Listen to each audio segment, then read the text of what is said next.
Grabe ang nangyayari ngayon sa NBA mga idol. Sunod-sunod na viral moment na pinag-uusapan ngayon sa buong liga. Una na nga dyan ay ang laban ng Golden State Warriors at Denver Nuggets. Nagwala nga itong si Coach Steve Kerr sa sideline. Dahil nga yan dito ay Brandon Podziemski na imbis na nga ipasa sa open na kakampi ay pinilit pa nga nitong i-drive. Kaya nga napasigaw na rito itong si Steve Kerr ng pass the ball sa harap ng lahat. Ang resulta nga biglang 7-0 run ang Nuggets at tuluyang bumagsak ang Warriors sa third quarter. Ito na nga ba ang downside ng pagiging too aggressive nitong si Pods? Samantala matapos ang maanghang na issue, dumako naman tayo sa good vibes sa laban ng New York Knicks versus Oklahoma City Thunder. Ito nga si Alex Caruso, balak kunin ng tubig ni Josh Hart. At ano nga ang ginawa ni Hart? I-spray niya nga ito sa mukha ni Caruso. Hindi naman ito away mga idol kundi solid friendship. Magkasama nga sila dati sa Summer League Champs kasama si Kyle Kuzma. Kaya nga hanggang ngayon ay parang magkapatid pa rin sila kahit ang realidad ay magkalaban na ang dalawa. Pero ibang usapan naman mga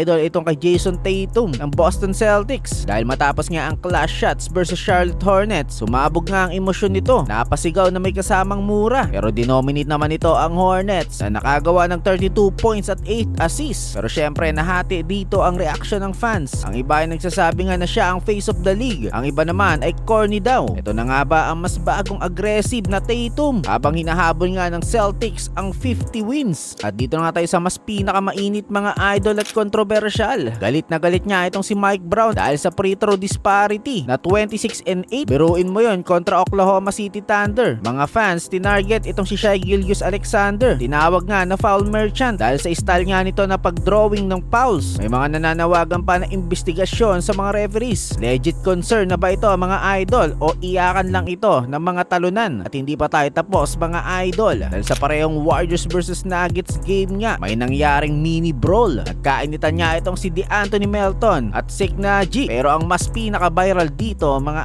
idol ay ito nga si Gary Payton II kung saan hinablot nga nito ang headband nitong si Naji. Nagresulta nga ito ng double technical mga idol. Wala namang ejection na nangyari pero ramdam mo ang playoff level na tensyon. Sa NBA nga ngayon mga idol ay hindi lang puro skills, kasama na rin dito ang emosyon, drama at pride. Sa tingin mo mga idol, tama nga ba ang ginawa ni Kerr na sigawan itong si Podziemski? Fake thought ba si Tatum o legit na alpha na? May bias ba talaga na referee? Syempre comment mo na ang take mo mga idol, like na rin kung solid NBA fan ka. At syempre follow and subscribe mo na yan para sa araw-araw na viral NBA updates. Peace!